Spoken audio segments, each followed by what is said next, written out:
Good morning everyone.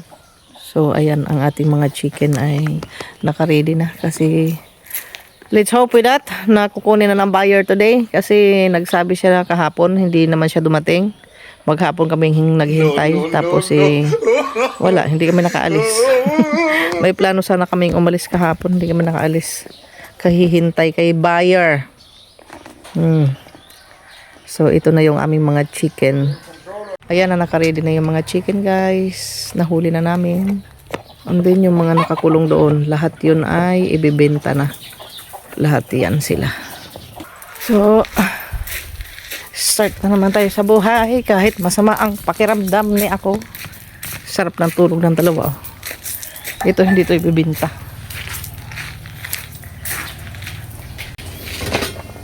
Nagluluto kasi ako ng kamote. Malapit na siyang maluto. And then ang kanin ay luto na. And then ang aking asawa ay magpapakain ng manok. Siya na rin nagkudkod ng nyug, natuto na siya.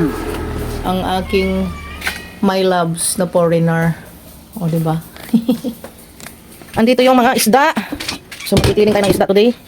May dumating kami na parte galing sa aming fishnet. Let's hope with that. Continue na ang kanilang pagbigay. Shout out kay Rodel at kay Alma. I-cleaning tayo ng fish, mga palangga. Salamat sa biyaya. Malapit ang maluto ang ating kamote. So, tayo ang linis ng isda. Libre na pang ulam sa aking mga alaga. Huli ko kagabi mga palangga. So, at least magbigay sila ngayong party sa aming fishnet.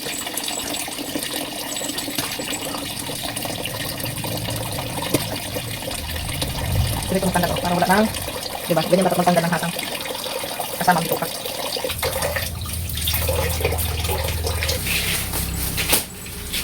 Paghiwa-hiwalayin natin mga palangga ang isda at lagay sa ref para ay maraming stock ang ating mga anak, mga junakis na mga dugis and cats. Bawal kasi sa acidic ang tamban, so kahit gusto ko man kakainin, bawal sa akin. Diba, hiwalay ko na siya para pag nagluluto ako, kukuha lang ako ng isang balot. Kasi pag ako nagluto ng ulam nila maramihan.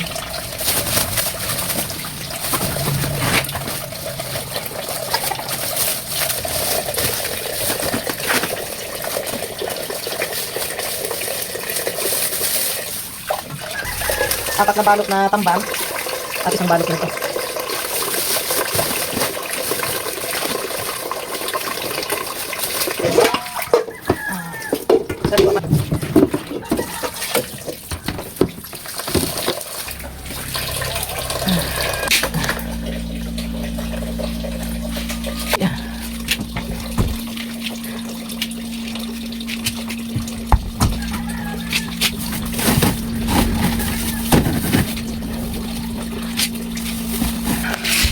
Ayan ang aming stock para sa aming mga alaga. Wow! Diba?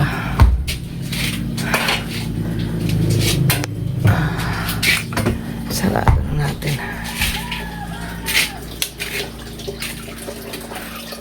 Lulutuin ko yung hasang para may ulam sila.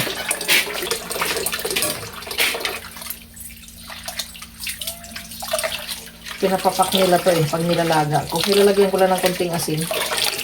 Saglit lang mga anak at ito ilulutuin ko pa.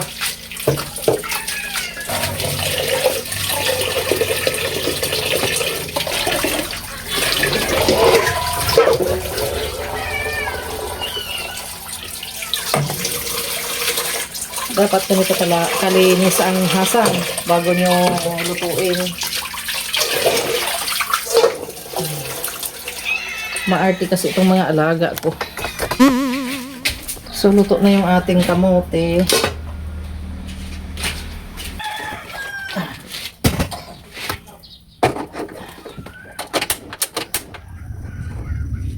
Konting-konti lang para magkalasa.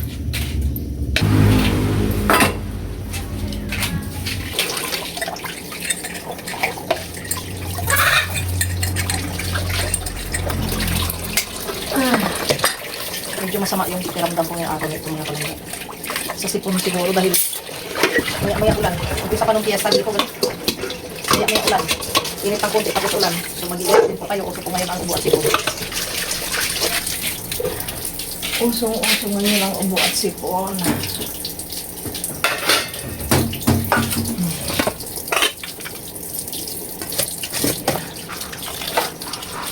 Mainit kasi ang kamuti kaya pinanok sa tubig. Hindi siya mahawakan pag gano'n eh. Oh, diba? Lutong-lutong na siya. So, ito na ang ating kamote. Niluluto ko pa ngayon inyong isda. At least asawa tumulong siya na nagpakain ng manok. O rin na naman kung magkudkod ng hilo. Ayan kasi laging malinis ang ating kitchen. Kasi ayaw ko talaga ng malanisan ang kusina.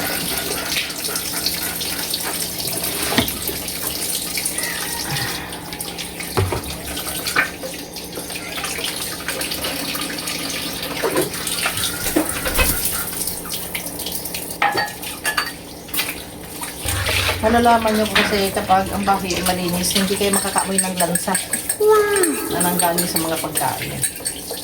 Kaya ako ayaw ko ng ganun malansa. Kaya alam kong marumi ang bahay ko kung malansa. Halimbawa may ibang gumagamit sa kusina mo. Kasi hindi marumi maglinis. Yun yung naamoy mo.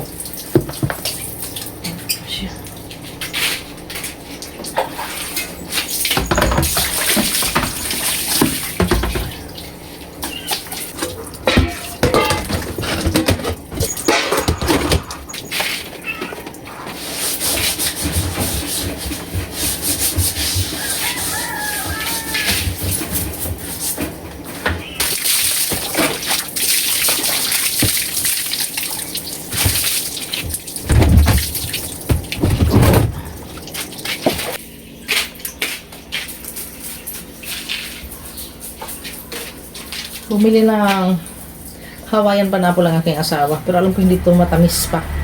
Kasi nakatry na akong bumili sa kanya eh. So, ito ang habol ko dito. Pangtanim. Tatanim ko sa aking garden. Kasi ang pinya, kahit malapit sa dagat, okay lang siya.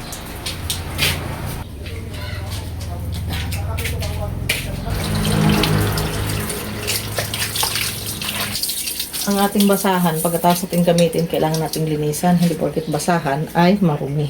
Sinusundrox ko pa yung basahan ko guys para malinis. Yan, luto na siya. I-off ko na ito. Bibigay ko na ito sa pusa. I-ano ko sa tubig para mabilis na. Mabilis siyang lumamig. Oh, tanggalan natin ang sabaw. So, yan na. Kakain ang ating mga pusa. Sunod naman ay mga aso. Mamaya na yung mga aso pagkataas ang kumain. Ganito ang ginagawa ko sa kusina ko kada binubusan ko sa tubig. Kasi alam niyo yung mga mantika, pag nagluluto kayo, may stock yan dyan.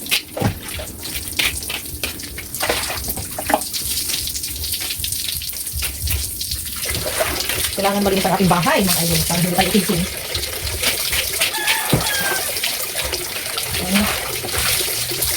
Kasi alam niyo yung mga agay-ay, alam niyo ba yung agay-ay sa Bisaya, minsan yan nahuhulog, so kailangan lalo na sa kusina, sa pinaglulutuan. So, tapos na tayo maglinis. Pakain ako sa pusa. Pakain na tayo sa mga pusa at sa mga aso. Pagsasabihin ko na sila para isang trabaho na lang. Mamaya naman ulit sa gabi.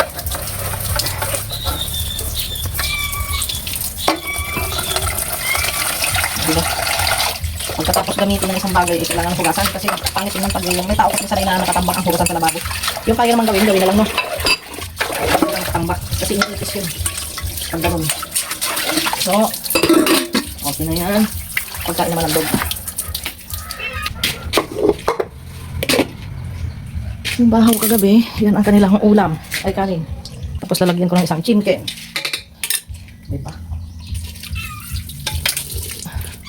Teka lang. Maghintay kayo para sabay-sabay na. Hindi yung kayo lang ang kakain. Kawawa na yung mga aso. Pag kayo lang ang kakain, maghintay kayo para sabay-sabay na. Yan, kailangan durugin mabuti kasi pag buo-buo ayaw nila kainin. Mga maaarte yung ating mga alaga. Maghintay kayo mga pusa. Ay, Diyos ko. Ito ko parang hindi naman sila kakain eh. Kung tayo sa pag kumain, ang dami-dami, hindi naman nauubos minsan.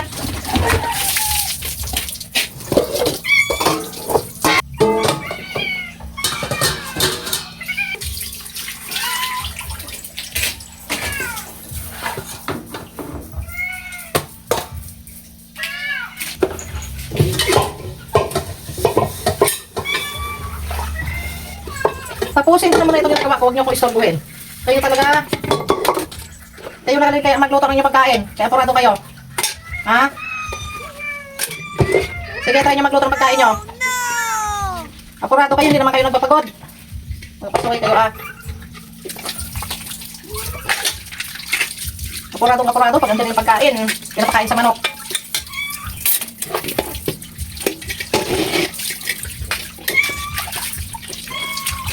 Kung kayo kung may nakatampak na hugasan dito sa labo, maghintay kayo dyan.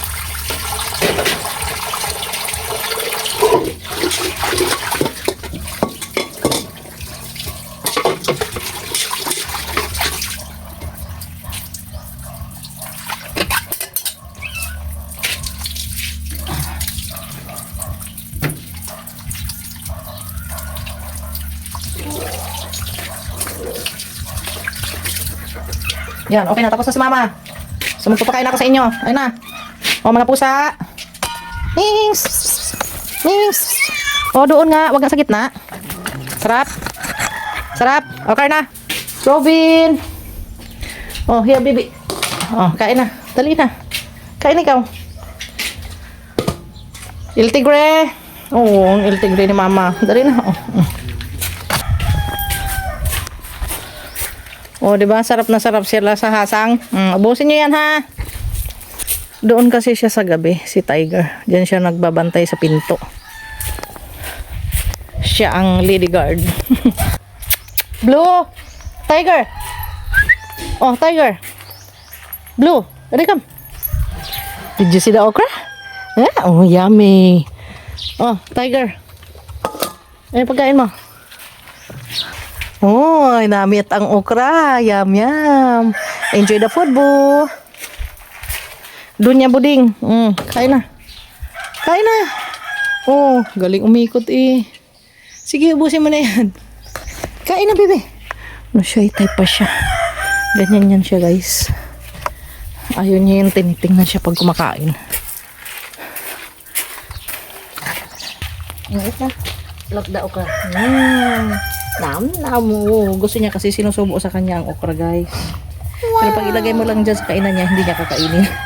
So, ito. Oh, okay. Nam. Yummy.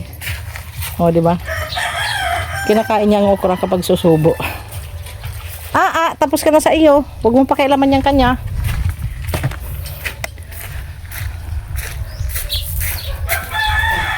Oh, enjoy. Masarap ang pagkain, masarap. May chicken at fish. Enjoy, Tiger. Yung mga manok tapos napakainin ng aking asawa. Mabuti inako na niya ang bahog ng manok at siya na rin ang nagkudkod ng nyug.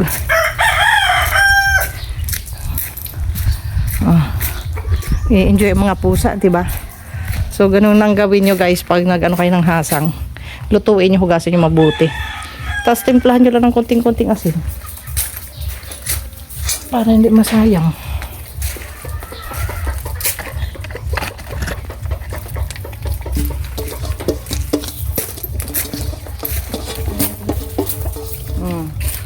Kunting kanin. Sayang kasi.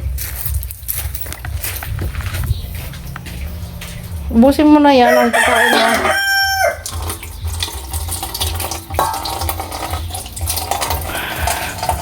So, ito naman ang aming ulam. Yan. Nagalutaw na bula sa pagkain. Dapat tinatanggal talaga yan. Yun ang turo sa akin ng papa ko na siya'y nabubuhay pa. Kasi marumi daw yan. Totoo naman. Which it's true. Kasi pag hindi mo yan tinanggal, mangingitim yung dito ng kaldero mo. Diba? So, alam mo na kung marumi ang nagluluto. Charot!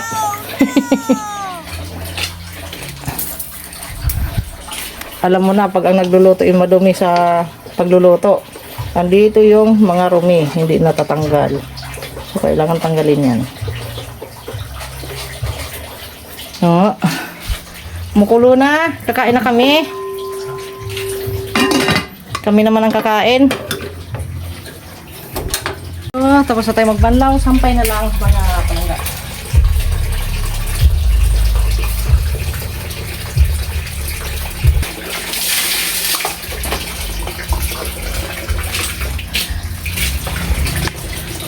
So, pagkatapos natin maglaba, magpakain ng mga alaga at magluto at maglinis.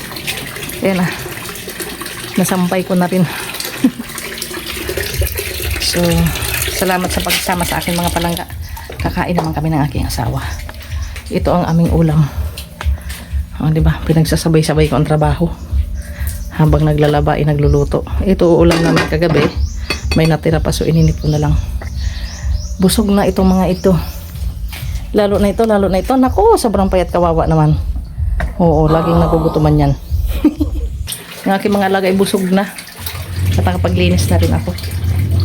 Pagluto na at lahat-lahat. So, hope you like it, my multitasking video.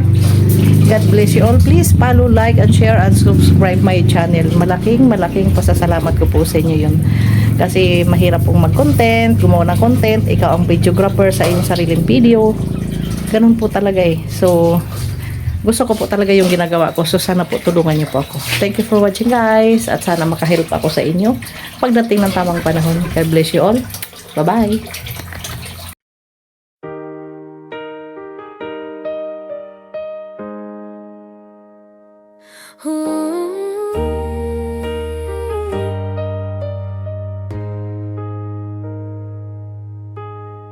Sa bahay lang minsan, lutong bahay vibes.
Yun.